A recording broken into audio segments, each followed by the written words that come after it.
Когда я заканчивал среднюю школу впервые, в начале июня 1968 года, я получил извещение из призывной комиссии. В нем говорилось: «Приветствуем вас от имени ваших друзей и соседей. Нам нужно, чтобы вы приехали на повторное рассмотрение дела в Эшленд, в штате Кентукки, и явились в приемную комиссию ВВС». Мама очень расстроилась и сказала: «Нет, я знаю, что ты собирался пойти в армию, но тогда ты можешь угодить во Вьетнам». Я ответил, что ей не стоит волноваться, поскольку меня не взяли по медицинским соображениям.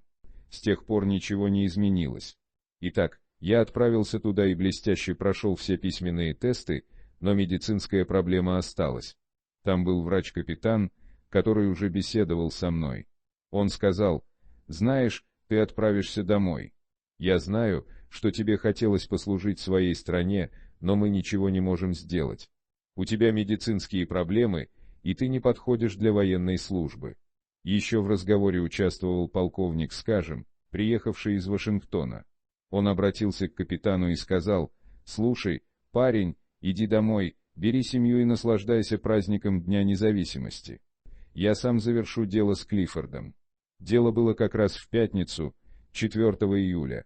Но на этот раз я спасен. Полковник зазвал меня в комнату и произнес: «Знаешь, у тебя медицинские проблемы». Я ответил: «Да, сэр». «Но ты действительно хочешь служить?» «Да, сэр. Многие люди не верят в эту войну. А я хочу служить моей стране. И если мне позволят, неверующих станет на одного человека меньше. Прямо сейчас я чувствую себя так, как будто кто-то, кто не хочет служить, вынужден будет занять мое место. И если я услышу, что он убит, я буду считать, что его убили вместо меня». Тогда полковник спросил: «А что, если я улажу то, куда ты пойдешь служить? Ты сможешь сражаться в любое время. Все, что нужно сделать, это пойти и рассказать о твоей медицинской проблеме». Тогда я сказал: «Возьмите меня, я не подведу». Полковник ответил: «Помни, у тебя будет 179 дней. На 180-й день тебя зачислят на службу. Они узнают о медицинских проблемах, но ты уже будешь на службе». Я так и поступил, решил остаться. Прошло 180 дней, и меня перевели в Форт Джексон в Южной Каролине. По прибытии в Форт Джексон меня определили на курсы продвинутой индивидуальной подготовки, решив сделать из меня клерка, оператора печатающего устройства. Это было совсем не то, о чем я мечтал. Я хотел быть пилотом вертолета, но об этом не могло быть и речи из-за медицинской проблемы.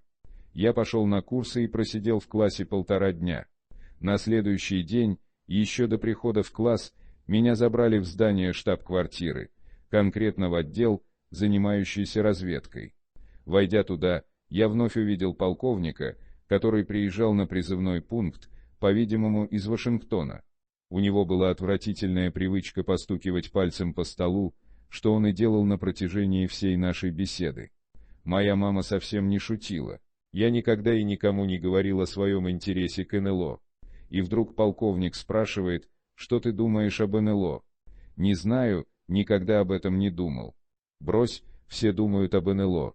Веришь в них или нет?» Помню, я ответил: «Я действительно не знаю.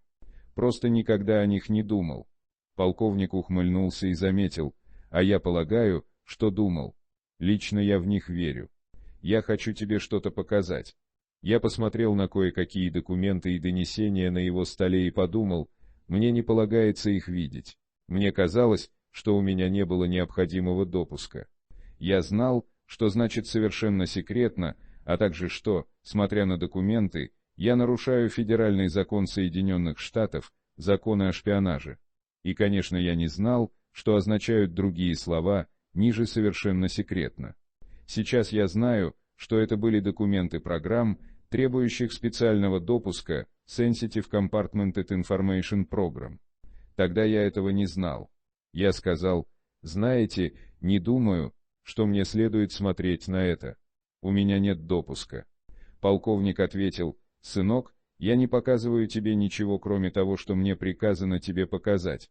Сейчас я знаю, что уже с самого раннего возраста каким-то образом они знали о моем непрерывном общении, Я предпочитаю называть их «с нашими гостями». Это был один вид, но я знал и о других видах. Всю жизнь меня сопровождала одна сущность, которая общалась с другими сущностями. Но лишь одна из них была со мной всю мою жизнь. И даже при этом случались и другие взаимодействия с другими сущностями. Причина, по которой я чувствовал, что меня все-таки возьмут в армию, они взяли меня не просто так. Они выбирали людей из гражданского сектора, которые, в противном случае, могли не захотеть пойти в армию. Людей, имевших постоянное взаимодействие с нашими гостями. Они пользовались всеми, кто имел дело с НЛО.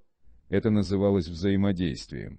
Лишь в таком случае вы действительно вступали в общение с нашими гостями, были ли они ранены или пребывали в полном порядке. Мы захватывали их и держали до появления их сородичей, пока их не забирали обратно. Ситуация в целом складывалась так, что было нежелательно общение гостей с кем-либо. Они общались лишь со специально отобранными людьми. И, как я уже говорил, вас этому не учили. Этому нельзя научить. Поэтому они были вынуждены искать людей в гражданском секторе, а затем соблазнять их так, чтобы они хотели вступить в армию. Во многих случаях это осуществлялось путем взывания к чувству патриотизма и долга, а в некоторых даже обещаниями больших денег. Деньги шли в ход каждый раз, когда повторялась одна и та же ситуация – семейные проблемы. В противном случае люди не хотели иметь с этим ничего общего. Разыскивать таких людей было очень трудно. И вот откуда я это знаю. Когда я увольнялся из армии, нас было всего 7, включая меня. Итак, я вступил в армию, прошел через центр подготовки и прибыл к первому месту назначения. Тогда я очень волновался, поскольку кроме того в моих документах говорилось, что я печатаю со скоростью 72 слова в минуту, а я печатал 2 пальцами и был бы счастлив печатать 4-5 слов в минуту. Поэтому, когда я прибыл к первому месту назначения, в Форт Ли в Вирджинии, я отдал свои документы первому сержанту. Я сказал: «Знаете, думаю, вы должны знать, что я не умею печатать». Он посмотрел мои документы и ответил: «Но читать ведь ты умеешь?» «О да, сэр, это не проблема». Он отнес мои документы назад к командиру. Потом командир вернулся и спросил: «А скажи мне, сынок, ты дальтоник?» «Нет, сэр, а вот это мы сейчас проверим». «Какого цвета твоя униформа?» Я счел этот вопрос очень странным. Это зеленая армейская униформа типа АГ-44. То есть, ты утверждаешь, что она зеленая? Да, сэр, зеленая. Это все, что я хочу знать. Я просто хотел убедиться, что ты не дальтоник. На этом наша беседа завершилась. Через несколько дней вернулся первый сержант и сказал: «Поскольку ты не умеешь печатать, мы посылаем тебя в Форт Маклеллан в Алабаму. Там ты будешь посещать ядерную биолого-химическую школу для непроизведенных в офицерское звание военнослужащих. Ты будешь непроизведенным в офицерское звание служащим нашего подразделения. Это 3-недельный курс». Я ответил: «Хорошо, я не возражаю. И наряду с этим ты будешь отвечать за оборудование связи». Тогда я подумал: прекрасно, все лучше, чем печатать, ведь я не умею печатать. Так я оказался в Форте Маклеллан. Прибыв туда, я увидел кое-какие вещи, связь которых с НБС так никогда и не смог понять. Они показывали фильм, вот снимок, сделанный со спутника на высоте больше 805 километров в космосе. Дата выпуска газеты где-то 1968 год.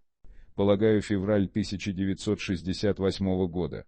Но тогда не предполагалось, что мы обладаем таким видом технологии. Сейчас, из моего исследования и изучения документации, связанной с Национальным управлением космической разведки, НРО, я знаю, что у нас были спутники, способные делать это с середины 1960-х годов, возможно, еще раньше. В то время я этого не знал. Я был невинным ребенком, не имеющим понятия о том, за что мне придется отвечать. Я встретил одного парня, когда оканчивал среднюю школу. Я знал его как Джека. Он был специалистом класса 5 и работал на службу безопасности сухопутных войск США. Знаете, Как-то раз я собирался назад в казарму и обнаружил, что мой проездной талон украден. Как же я собирался вернуться? Как же мне вернуться в свое подразделение? Знаете, от форта Маклеллан в Алабаме до форта Ли в Вирджинии довольно далеко. Тут-то и подвернулся этот парень. Он говорит: «Я живу в форте Белвью, нам по дороге. У меня здесь машина, поехали со мной». Так мы и поехали. По дороге мы говорили о разных вещах, семье, армии и все такое. Затем он рассказал об инциденте, в ходе которого видел НЛО. Тут же он начал подстрекать меня: «А ты когда-нибудь видел НЛО?» Я купился и опрометчиво сказал: «Ох, я видел кое-что, чего не мог идентифицировать. Обычно я держал рот на замке». Тут он и говорит: «Брось, мне ты можешь рассказать. Мы ведь друзья». Тогда я начал рассказывать немного больше. Он подвез меня прямо к казарме. Через пару недель он позвонил и спросил: «Эй, послушай, ты никогда не был в Вашингтоне, не так ли? И никогда не был в Пентагоне и других красивых местах, которые любят посещать туристы?» Тогда он предложил прислать за мной машину. А сейчас, вспомните, он специалист класса 5. В армии это И-5, все равно, что сержант Е-5. Разница в том, что специалист класса 5 — это специалист в своей области, но без права командования. А вот сержант Е-5 имеет право командовать. Поэтому он вполне мог прислать за мной служебную машину. Все было очень необычно, но в то время я об этом не думал. Подумаешь, АНБ, что я тогда знал? В мое подразделение приехала машина с водителем и, по-моему, забрала меня на выходные. Мы отправились в форт Белвью в Вирджинии. Это я помню точно. Итак, мы отправились в штаб-квартиру АНБ, в офис Джека. Когда мы приехали туда, Джека там не было.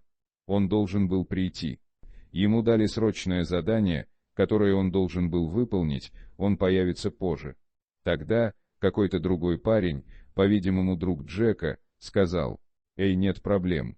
Почему бы мне не взять тебя в Пентагон? Ты ведь никогда там не был. Почему бы мне не взять тебя туда, чтобы ты увидел, что происходит в Пентагоне?» Он дал мне идентификационную карточку и сказал: «Повесь на грудь и носи все время».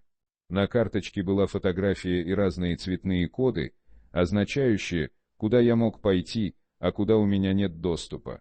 В самом низу было нечто странное, по поводу чего он сказал: «Это очень важно, поскольку открывает перед тобой все двери.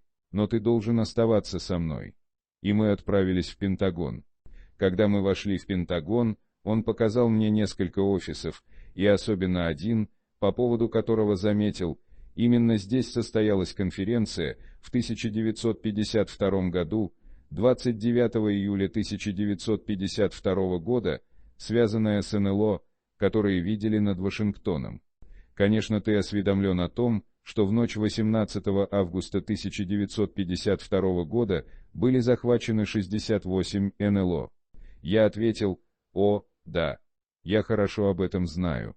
Самое уникальное событие, хотя все они стали достоянием общественности, произошло в ночь с 19 на 20 июля. Это был самый уникальный случай. Большинство людей ничего о нем не знают. Затем он продолжил разговор. Тем временем мы подошли к лифту. Он сказал: «Я собираюсь показать тебе подвал этого здания.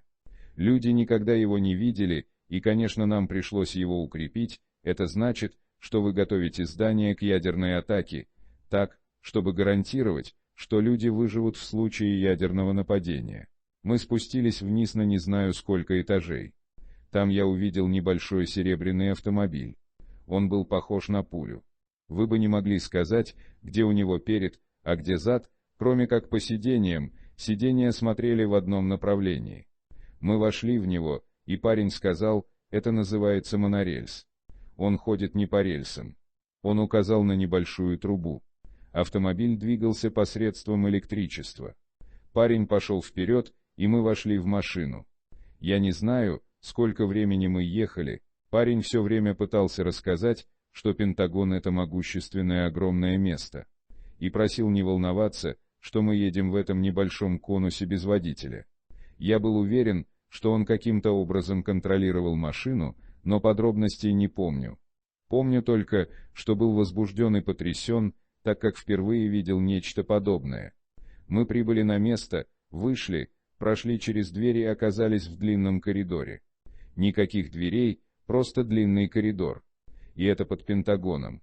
Знаю, что мы ехали, по крайней мере, 20 минут. Мы пошли по коридору, и парень продолжал говорить: «Знаешь, многие вещи не таковы, какими выглядят. Кажется, это просто длинный коридор. Просто ты попал в один конец, там ничего нет. Тебе следует повернуться и пойти назад. Тогда ты увидишь дверь на другом конце». На что я ответил: «Да. Что вы хотите сказать? Только то, что вещи не всегда таковы, какими кажутся». Прежде чем я успел как-то отреагировать, он спросил: «Стена ведь твердая, не так ли?» И сильно толкнул меня вперед. Я прошел через стену. До сих пор не понимаю, как я прошел сквозь стену, ведь она казалась такой твердой. Я возмутился: «Каково черта вы делаете?» Но до того, как я смог встать, я заметил, что нахожусь в комнате. Я огляделся и увидел то, что мы называем полевым стендом, просто маленький стол. За ним сидел тот, кого вы бы назвали типичным серым. И вновь, людей это очень расстраивает, я собираюсь рассказать, что его рост составлял примерно 140-150 сантиметров. Он сидел, положив руки на стол, и смотрел прямо на меня. По обе стороны от него стояли мужчины в черных костюмах и в темных очках, стояли в по стойке смирно. Не было произнесено ни одного слова. Когда я встал и огляделся, я понял, что остался один. «Какого черта вы делаете?» Вот все, что я сказал. Я помню тот день. Я стоял и смотрел, и сразу же в моей голове возникло жужжание. Я опустился на колени и свесил голову вниз. Я это помню, хотя это последнее, что я помню. Очнулся я в офисе Джека. Мне сказали, что ничего не произошло. Должно быть, я просто уснул. Никто и никуда меня не водил.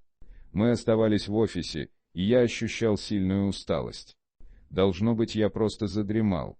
Джек так и не появился. Меня посадили в служебный автомобиль и отвезли в казарму. Мне сказали, что задание Джека оказалось долгим, и, возможно, мы увидимся на следующей неделе. Это был последний контакт с Джеком.